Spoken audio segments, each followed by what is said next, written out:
बिस्मिल्लाहिर्रहमानिर्रहीम। महतरम नाज़रीन, अस्सलामु अलैकुम वरहमतुल्लाहि वबरकातुहू। मैं मुक़ीमुल्लाह मज़हरी एक बार फिर आपकी खिदमत में मौलाना बिलाल अहमद मदनी के साथ हाज़िर हूँ।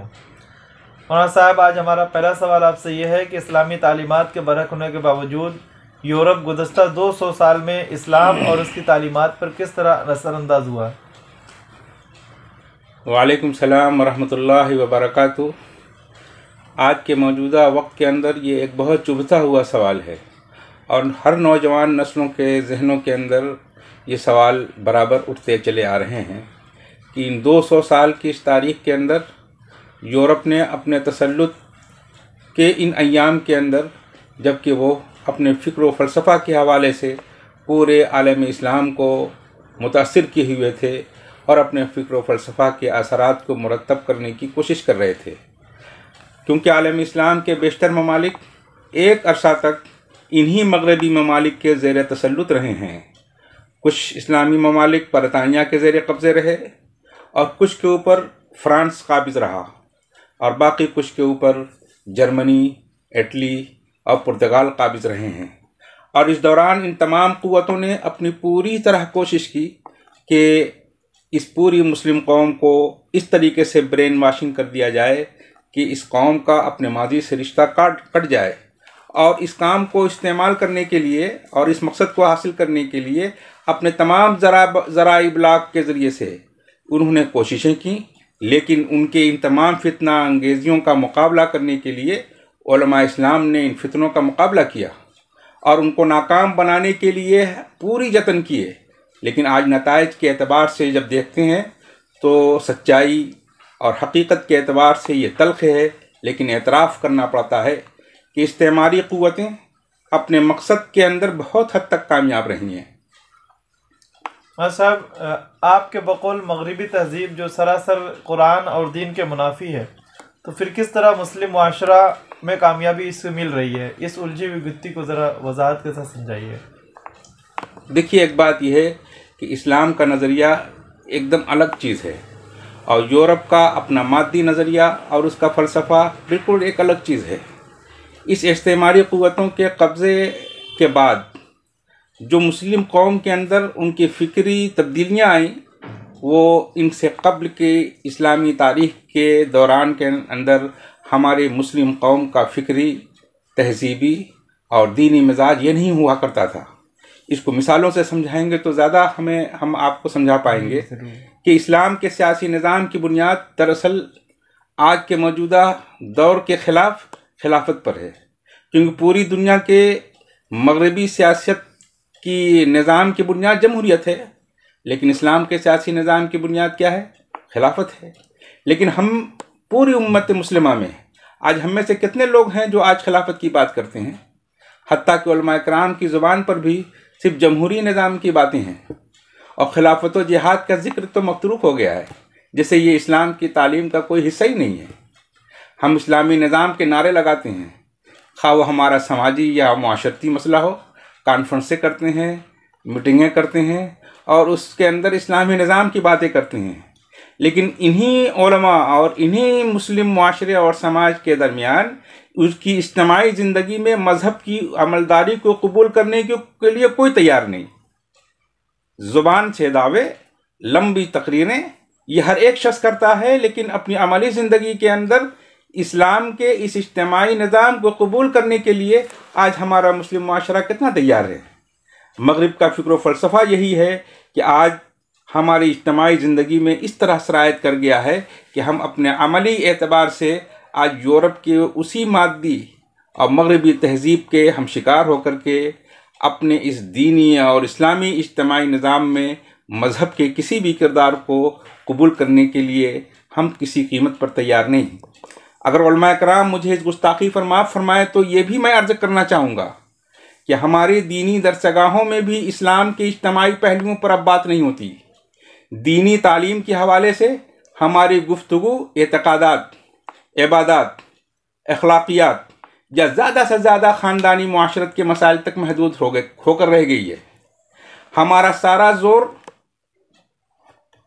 तालिब इल्म की 5 साला हदीस की और फ़िक़्ह की किताबों के पढ़ने के दरमियान सिर्फ किताब तहरा यानी वज़ू किताबुस्सलाह यानी नमाज के मबाहिस पर सर्फ होता है, जबकि उसी हदीस और फ़िक़्ह की किताबों के अंदर किताबुल बयू बिज़नेस के तौर तरीक़े और उसके निज़ाम, किताबुल जिहाद डिफेंस के निज़ाम, और किताबुल इमारा सियासत, किताबुल मज़ारा एग्रीकल्चरल और ज़िंदगी के इज्तिमाई शोबों से ताल्लुक़ रखने वाले जो दूसरे अब्वाब, अहकाम और तालीमात अल्लाह और उसके नबी सल्लल्लाहु अलैहि वसल्लम की हैं, हम इन अब्वाब से यूँ गुज़रते हैं जैसे कि ये सारे अब्वाब, ये सारे अहकाम और तालीमात आज के ज़माने के लिए मनसूख हो गए हैं। आज के हमारे तलबा और फजला मदरसों से निकल रहे हैं और इन अब्वाब की सुर्खियों तक के मानी नहीं समझते हैं कि इनके इस दायरे के अंदर हदीसें और इसके अहकामात क्या हैं। क्या ये एक तरीक़े से मगरबी तहज़ीब के ये असर का ये जादू नहीं है? गोया आपके बकौल हम गैर शऊरी तौर पर मगरबी फ़लसफ़ा और फ़िक्र को कबूल कर चुके हैं, तो क्या आज के मौजूदा दौर में उनकी इस्लाम दुश्मनी एक्टिव है? और अगर है तो आज उनकी साजिशों के क्या हरबे हैं और उसके मुकाबले के लिए हम मुसलमानों को क्या करना चाहिए? देखिए, सबसे अहम बात यह है कि समझदार इंसान वो है जो हकीकत का सामना करे। हकीकतें कभी बहुत कड़वी होती हैं और यह हकीकत कड़वी है कि मगरिब का लादीनी फ़लसफ़ा आज पूरी आलम इस्लाम के, मिल्लत इस्लामिया के दिलो दिमाग पर हावी हो चुका है। इसका कोई इनकार नहीं कर सकता और हम इसके दायरे से निकलने का हौसला और हिम्मत भी नहीं पाते। लेकिन जबकि सूरत हाल ये है कि मगरिब आलम इस्लाम को इस्लामी निज़ाम से दूर रखने के लिए नई सबबंदी के साथ सामने आ गया है। सिर्फ उसने इसी पर बस नहीं किया कि मुसलमानों को उसके फ़िक्री एतबार से मज़हब से दूर कर दिया, बल्कि अब वो अपनी नई महाज उसने खड़े कर दिए हैं और इस नए महाज पर खड़े होने के लिए दुनिया के तमाम बड़े वो मगरबी ममालिक इकट्ठे हैं इस्लाम के ख़िलाफ़ महाज आराई में कि मुस्लिम कौम को और दुनिया के 57 इस्लामी मुल्कों में से किसी एक इस्लामी मुल्क को भी ये हौसला और ये हिम्मत और ये जुर्रत नहीं देने देंगे कि वो अपने मुल्क के और अपने अवाम के दरमियान में उसकी अपनी इज्तिमाई और सियासी ज़िंदगी के अंदर वो इस्लाम को दाखिल कर सकें। दुनिया की तमाम गैर इस्लामी क़ुव्वतें इस नुक्ते पर मुत्तफ़िक़ हैं कि इंसानी हुकूक़ का वावेला करके, शोर और प्रोपेगेंडा करके और बुनियाद परस्ती का हुआ खड़ा करके इस्लामी निज़ाम के ख़िलाफ़ नफ़रत का एक ऐसा तूफ़ान खड़ा कर दिया जाए कि दुनिया इस्लाम और इस्लामी तालीमात से मुतवहिश होकर के नफ़रत अंगेज़ मवाद का यकीन दिला करके किसी भी ख़ित्ते में इस्लामी निज़ाम को किसी कीमत पर नाफिज ना होने दिया जाए, और अगर कोई इसके लिए कोशिश करे तो उसके लिए 1000 रुकावटों के पहाड़ खड़े कर दिए जाएं। सूरत हाल का संजीदगी से के साथ जायज़ा लें, मगरिब की अज़ाइम और चैलेंज को समझने की कोशिश करें तो आपके सामने ये तमाम बातें ज़्यादा खुल करके आ सकती हैं। इस बात का ठंडे दिलो दिमाग के साथ तजिया करें कि एक तरफ दुश्मन है जो अपनी तमाम तर काविशों और अपनी तमाम तर कामयाबियों के बाद वो क़नाअत नहीं कर रहा है, बल्कि अपने इस महाज को मज़ीद सरगर्म करने के लिए नई महाज आराई अपने तमाम दुश्मनों को एक साथ एक सफ़ में खड़ा करके इस्लाम के ख़िलाफ़ एक नई क़ुव्वत के साथ खड़ा हो रहा है। लेकिन हमारी दीनी तहरीकात क्या कर रही हैं? हकीकत ये हाल ये है कि हमारी दीनी तहरीकात में से बेशतर लोगों को तो इन मसाइल का इदराक व एहसास ही नहीं है कि ये मसला क्या है और इस मसले की संगीनी क्या है और इसके संगीन असरात उम्मत और उम्मत के मुस्तक़बिल पर क्या पड़ने वाला है। जबकि ज़रूरत इस बात की है कि हम हर कीमत पर मुसलमानों की राय आम्मा तक रसाई हासिल करें, ख़्वाह वो जुमा के खुतबों के ज़रिए से, चाहे हम सोशल मीडिया के ज़रिए से, चाहे अपने बयान व तकरीर के ज़रिए से, चाहे तहरीर व सहाफ़त के ज़रिए से, हर कीमत पर हम अपने इस दीनी और मजहबी फ़िक्र व फ़लसफ़ा को आम मतुन्नास तक पहुँचा सकें। इस्लाम के अहकाम व क़वानीन को आज की ज़ुबान में, अगर आज का हिंदुस्तान का मुसलमान हिंदी समझता है, तेलुगु में रहने वाला मुसलमान तेलुगु समझता है, बंगाल के अंदर रहने वाला आदमी बंगाली ज़ुबान समझता है, वो उर्दू नहीं समझता, तो उस मुसलमान को उसके अपने वतन और अपने ही ज़मीन की ज़ुबान के अंदर उसको इस्लाम का पैगाम पहुंचाना ज़रूरी है। और अगर हमने ये न किया तो यह हमारा जुर्म इतना संगीन है कि न खुदा ताला की बारगाह में इसकी कोई माफ़ी है और न ही तारीख़ हमें माफ़ करेगी, क्योंकि इसके असरात और इसकी लादीनियत और दहरियत का ये तूफ़ान पूरी की पूरी कौम को दहरियत और लादीनी के सैलाब में डुबो कर रख देगा। और साहब, यहाँ हम आपसे ये जानना चाहेंगे कि मगरिब की तहजीब व सकाफ़त और इस्लाम की तहजीब व अक़दार का बुनियादी फ़र्क क्या है? मैंने इससे पहले भी आपके सामने फ़र्क को वाज़ेह किया था कि इस्लाम की बुनियाद उसके कुरान और हदीस की तालीमात हैं और उनकी मगरिब की तालीमात का तमाम तर उन्सुर मादा और मादियत का फ़लसफ़ा है। लेकिन इसके अलावा आप ये समझिए कि मगरिब ने 18वीं सदी के इख्तिताम पर इनकलाब फ़्रांस के ज़रिए मज़हब के मुआशरती किरदार, यानी समाज में मज़हब का किरदार होना चाहिए कि नहीं होना चाहिए, इसके ख़िलाफ़ बगावत उठी। और इसके ख़िलाफ़ बगावत उठने के ऊपर यह सिविल सोसाइटी का एक ऐसी आज़ाद फ़िक्री बगावत कायम हुई और फ्रांस के ज़रिए से पूरे मगरिब के अंदर फैल गई कि लादीनी सियासत और मुआशरत का दौर का आगाज़ वहीं से शुरू हो जाता है। यूरोप में बादशाहत, जो इस बगावत से पहले वहाँ का मिजाज था मगरिब का, कि वहाँ यूरोप में बादशाहत, जागीरदारी और पापाइयत, यानी ये पोप जो मज़हब के ठेकेदार थे, उनके तिकोन का मुश्तरका ज़ालिमाना किरदार रहा है। इन तीनों की आपसी गठजोड़ की वजह से वहाँ की आवाम, गरीब आवाम, किसान, काश्तकार, छोटे छोटे कारोबारी और बिजनेसमैन, इन सब लोगों पर टैक्सों का इतना बोझ और इतना बार लाद देते थे कि इसकी वजह से पूरी की पूरी मगरबी कौम की आम जनता और आम आवाम सिसक रही थी। उसने इन तीनों के ख़िलाफ़ बगावत खड़ी कर दी।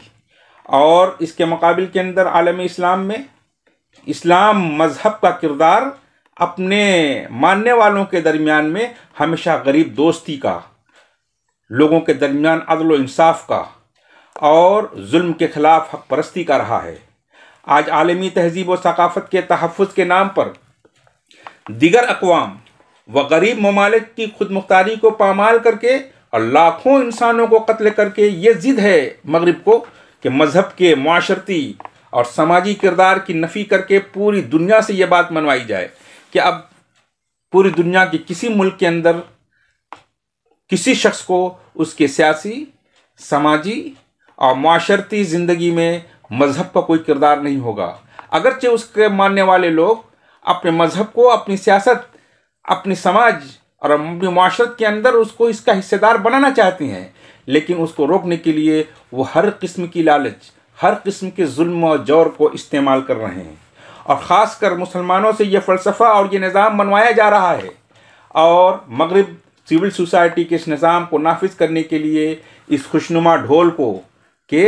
समाजी ज़िंदगियों के अंदर मज़हब का अब कोई किरदार नहीं है। 2 सदियों से मुसलसल ये ढोल पीटे जा रहा है और उसको आलम इस्लाम की इस कदर तगोदो, मेहनत, प्रोपेगेंडा और लालच के बावजूद अल्हम्दुलिल्लाह इस्लामी मुल्कों के अंदर उसको कामयाबी नहीं हुई, जिसकी ही डिप्रेशन है, जिसकी वजह से वो नए नए महाज खड़ा करके मुसलमानों के लिए एक नई मुश्किलात खड़ी करने की कोशिश कर रहे हैं। मौलाना साहब, सियासत का ये जमहूरी निज़ाम जो मगरिब ने दुनिया को दिया है, जिसकी अफादियत का दुनिया कायल भी है,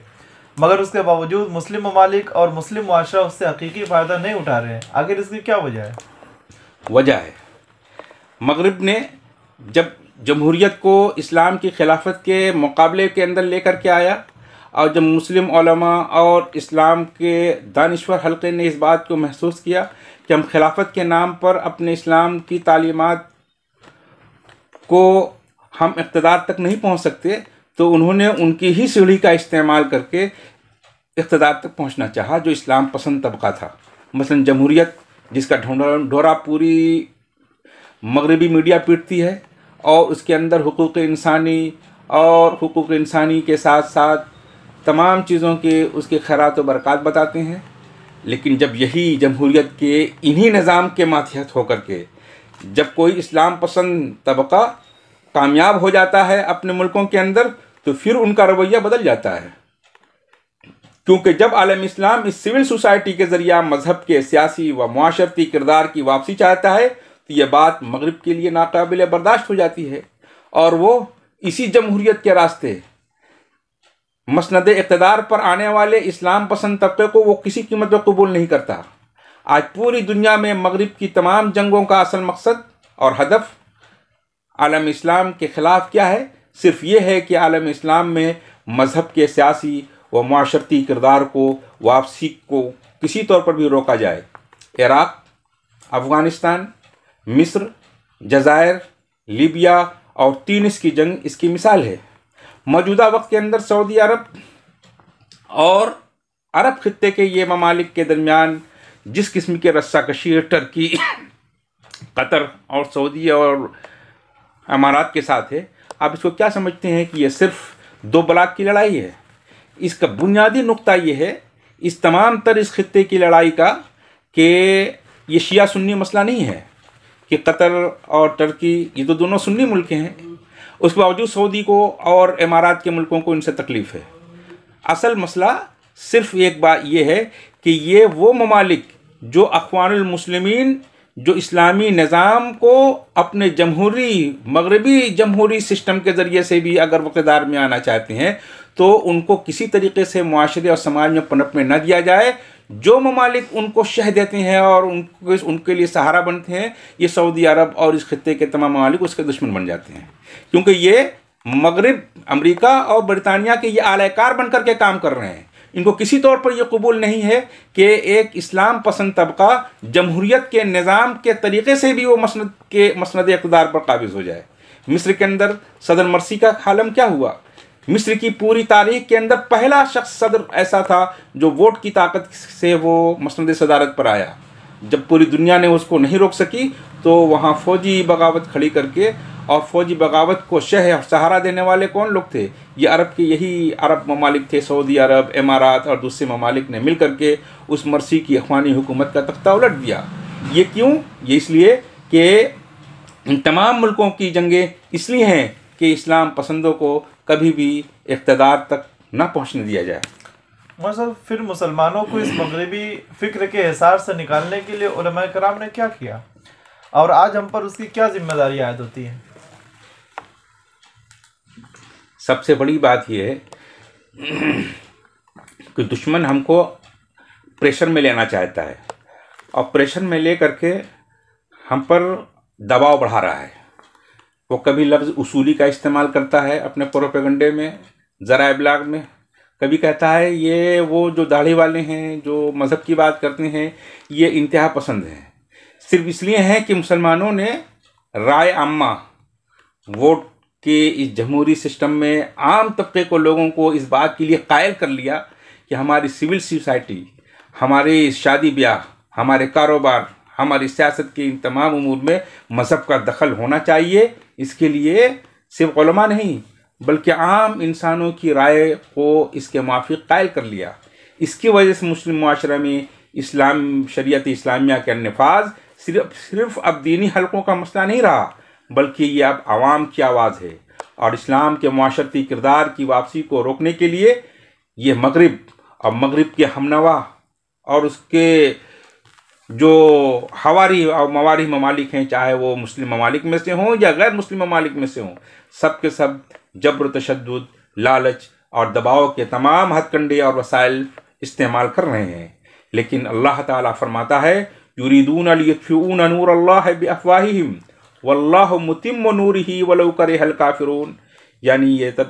ये लोग अपने मुंह की फूकों से अल्लाह के नूर को बुझाना चाहते हैं और अल्लाह का फ़ैसला ये है कि वह अपने नूर को पूरा फैला कर रहेगा, खाह काफिरों को ये कितना ही नागवार हो। दीन और उसके बुनियादी अहकाम को